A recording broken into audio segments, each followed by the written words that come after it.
नमस्कार साथियों, आप सभी का स्वागत है देवेंद्र सर ऑफिशियल में। हम फिर आपसे 12 बजे प्रस्तुत हुए हैं 25 मई 2020 के करंट अफेयर्स लेकर। अगर आपको वीडियोस पसंद है तो प्लीज़ सब्सक्राइब करें और शेयर ज़रूर करें।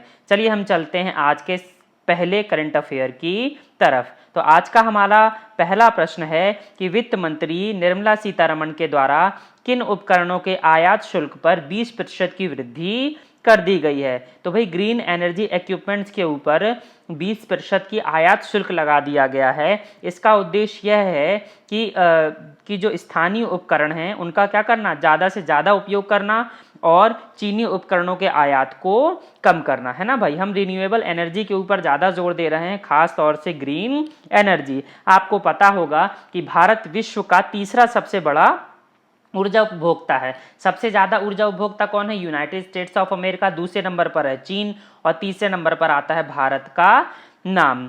ठीक है, भारत की विनिर्माण की क्षमता सोलर सेल्स के लिए 3 गीगावाट तक पहुंच चुकी है, आपको पता होना चाहिए। ठीक है, ये है हमारी वित्त मंत्री Nirmala Sitharaman. Full fledged first जो फाइनेंस मिनिस्टर हैं वो निर्मला सीतारमण हैं और बतौर क्या कार्यकारी फाइनेंस मिनिस्टर कार्य किया था इंदिरा गांधी ने। क्यों? क्योंकि इंदिरा गांधी उस समय पर प्रधानमंत्री भी थी, है ना, इसलिए वो कार्यकारी वित्त मंत्री कहलाती थी। चलिए हम आगे बढ़ते हैं। अगला हमारा प्रश्न है कि दुनिया में व्यक्तिगत सुरक्षा उपकरणों अर्थात पीपीई का दूसरा सबसे बड़ा निर्माता कौन सा देश बन गया है? तो भाई भारत देश पीपीई व्यक्तिगत सुरक्षा उपकरणों का उत्पादन करने वाला दूसरा सबसे बड़ा निर्माता बन गया है। पहला आपको पता है सबसे बड़ा निर्माता है चाइना। भारत देश में हर दिन लगभग 2 लाख पीपीई किट का निर्माण होता है। आपको पता है एक पीपीई किट में मूल रूप से शूज के कवर आते हैं, दास्ताने आते हैं, आई शील्ड आती है, मास्क आता है, गाउन आता है, सारी की सारी चीजें आती हैं। और ये जो डेटा है वो ऑफिशियल डेटा है, कोई किसी प्राइवेट संस्था ने जारी नहीं किया है, भारत सरकार के स्वास्थ्य मंत्रालय की तरफ से जारी किया गया है। स्वास्थ्य मंत्री हैं हमारे हर्षवर्धन, जो आते हैं चांदनी चौक से।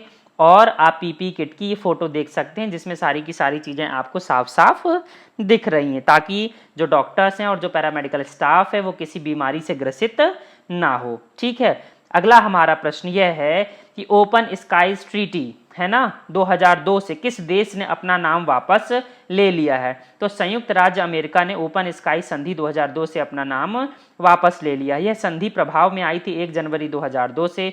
35 के आसपास यहाँ पर रेटिफायर्स थे, मतलब जिन्होंने क्या किया था, हस्ताक्षर करके रखे थे, जिन्होंने इंप्लीमेंट करके रखा था। और इसका जो मूल स्थान था वो था हेलसिंकी। एक्चुअल में होता ये था इस ट्रीटी के तहत कि ये जो आपस में 35 देश थे, इनको कभी भी युद्ध की आशंका होने पर कोई भी दूसरे देश से विमान जाकर किसी दूसरे देश के एयर जोन में जाकर चेक कर सकता था कि कहीं कोई क्या है, कोई तैयारी तो नहीं कर रहा है विमान की।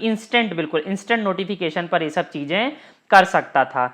लेकिन अब इसका दुरुपयोग होने की क्या संभावना है? अमेरिका कह रहा है भाई कि हाँ चाइना इसमें शामिल नहीं है। सबसे महत्वपूर्ण बात तो रशिया की तो आप देख सकते हैं चीज़ें, आप वहाँ पर एक एरोप्लेन उड़ाकर या लड़ाकू विमान उड़ाकर देख सकते हैं। लेकिन क्योंकि इसमें चाइना शामिल नहीं है और रशिया और बाकी देश क्या कर सकते थे, अमेरिका का कभी भी भ्रमण कर सकते थे, इसलिए अब अमेरिका भी पीछे हट गया क्योंकि उसको चाइना की जानकारी नहीं मिल रही थी। तो इसका जो मुख्य है वो है China versus United states of America, है ना भाई, ओपन स्काईज ट्रीटी। चलिए हम चलते हैं अगले प्रश्न की तरफ।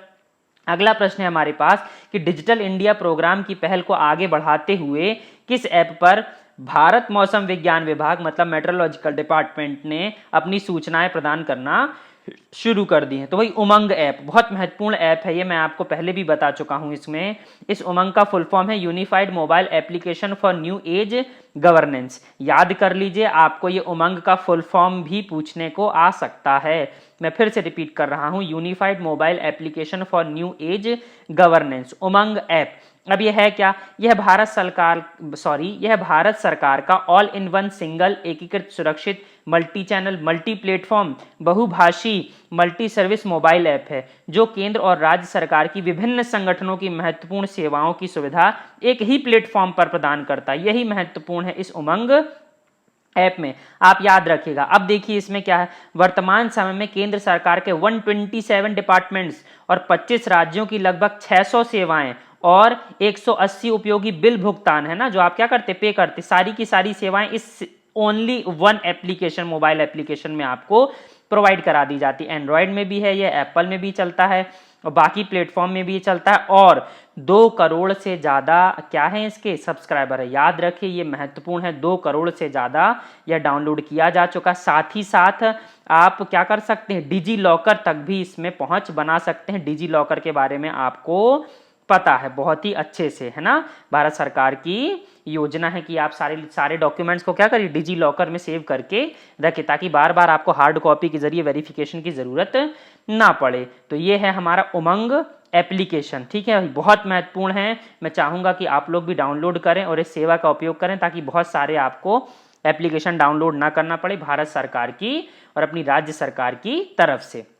अगला प्रश्न है हमारे पास कि भारत का विदेशी मुद्रा भंडार, इंडियाज फॉरेक्स रिजर्व, कितने अरब डॉलर का होगा। तो देखिए रिकॉर्ड ऊंचाइयों पर है भारत देश का विदेशी मुद्रा भंडार, 487 अरब डॉलर अब हो चुका है। एक समय था 1991 में जब हमारे पास फॉरेक्स क्या हुआ था, रिजर्व बिल्कुल जीरो के आसपास पहुंच गया था। आज हमारे पास 487 अरब डॉलर का विदेशी मुद्रा भंडार, इसे फॉरेक्स रिजर्व और आरक्षित निधियों का भंडार भी कहा जाता है। अब इसमें क्या क्या शामिल होते हैं, देखिए इसमें शामिल होता है सबसे पहले फॉरेन करेंसी एसेट, है ना, जिसे कहते हैं FCA, सीधा सीधा डॉलर में मूल्य में। तो 448 बिलियन डॉलर का तो हमारे पास सीधा सीधा परिसंपत्तियां ही हैं। उसके बाद इसमें गोल्ड रिजर्व भी शामिल होता है, तो 32 बिलियन के आसपास हमारे पास सोना रखा हुआ, हार्ड सोना, है ना। इसके अलावा IMF में जो SDR हैं, स्पेशल आहरण अधिकार, स्पेशल राइट्स, वो भी हमारे पास 1.4 बिलियन के आसपास है। तो अच्छा खासा परसेंटेज में हमने फॉरेक्स रिजर्व बनाकर रखा है। विदेश नीति में यह काफी काम आता है ना भाई। चलिए हम बढ़ते हैं आगे।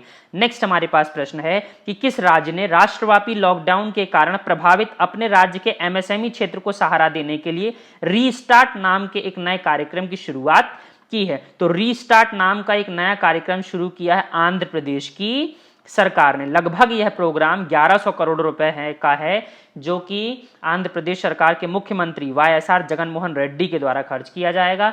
YSR जगनमोहन रेड्डी की एक नई पार्टी है जिसका नाम है YSR कांग्रेस। इनके पिता का नाम था YSR, उन्हीं के नाम से उन्होंने ऐसा किया था। और आंध्र प्रदेश की आपको पता ही, देखिए इसका मैप भी आप देख सकते हैं। पहले इसकी राजधानी हैदराबाद थी, लेकिन 2014 में, जून 2014 में तेलंगाना के टूट जाने के बाद इन्होंने अपनी नई अमरावती, जो नई राजधानी है वो अमरावती बनाई है, जो कि गुंटूर जिले की एक तहसील है ना भाई। आप देख रहे हैं कोस्टल इलाका भी इनके पास अच्छा खासा पड़ता है। साथ ही साथ 5 उप मुख्यमंत्री भी बनाए हैं। पहला राज्य ऐसा बना था भारत देश का जिसने 5 उप मुख्यमंत्री बनाए थे। सभी जातियों को क्या है, प्रतिनिधित्व देने का प्रयास किया था YSR जगनमोहन रेड्डी ने, है ना भाई। तो चलिए आगे बढ़ते हैं। एक नया कॉन्सेप्ट था 5 उप मुख्यमंत्री वाला। आगे बढ़ते हैं। आगे देखिए, विश्व बैंक के द्वारा दक्षिण एशिया में जलवायु परिवर्तन और आपदा प्रबंधन पर कार्यकारी प्रबंधक के रूप में किसे नियुक्त किया गया है। तो विश्व बैंक के द्वारा जलवायु परिवर्तन और आपदा प्रबंधन पर दक्षिण एशिया, साउथ एशिया, जहां पे भारत देश है,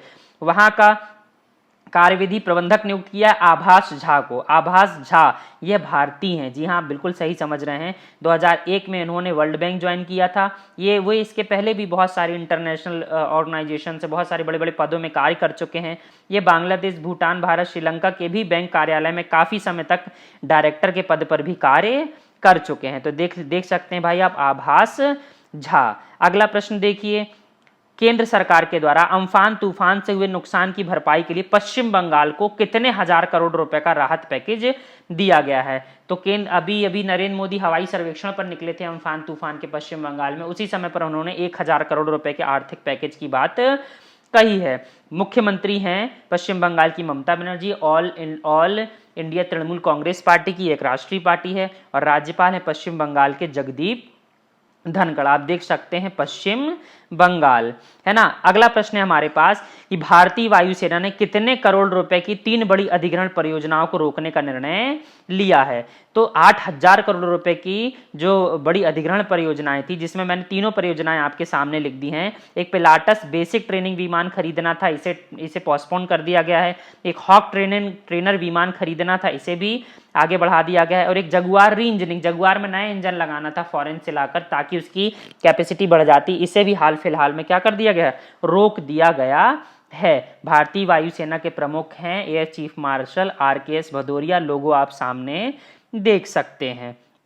हम चलते हैं अगले प्रश्न की तरफ। देखिए, जूलॉजिकल सर्वे ऑफ इंडिया ने उभयचरों की 20 प्रजातियों को गंभीर रूप से लुप्तप्राय कहा और कितनी प्रजातियों को लुप्तप्राय की सूची में, मतलब लुप्तप्राय के रूप में सूचीबद्ध किया। देखिए, गंभीर रूप से लुप्तप्राय अलग होती है और लुप्तप्राय अलग होती है। तो गंभीर रूप से लुप्तप्राय थी 20 और सिर्फ लुप्तप्राय हैं 35। तो 20 और 35, बस आप डेटा याद रखिए, 20 और 35 किसके द्वारा? जूलॉजिकल सर्वे ऑफ इंडिया के द्वारा। ये इनका लोगो है, देख सकते हैं आप, भैंसा बना हुआ। 1916 में इसकी स्थापना हुई थी। अगला प्रश्न है हमारा कि हाल ही में प्रधानमंत्री उज्ज्वला योजना के कितने वर्ष हो गए हैं? तो भाई 2016 में शुरू हुई थी, 4 वर्ष हो चुके हैं।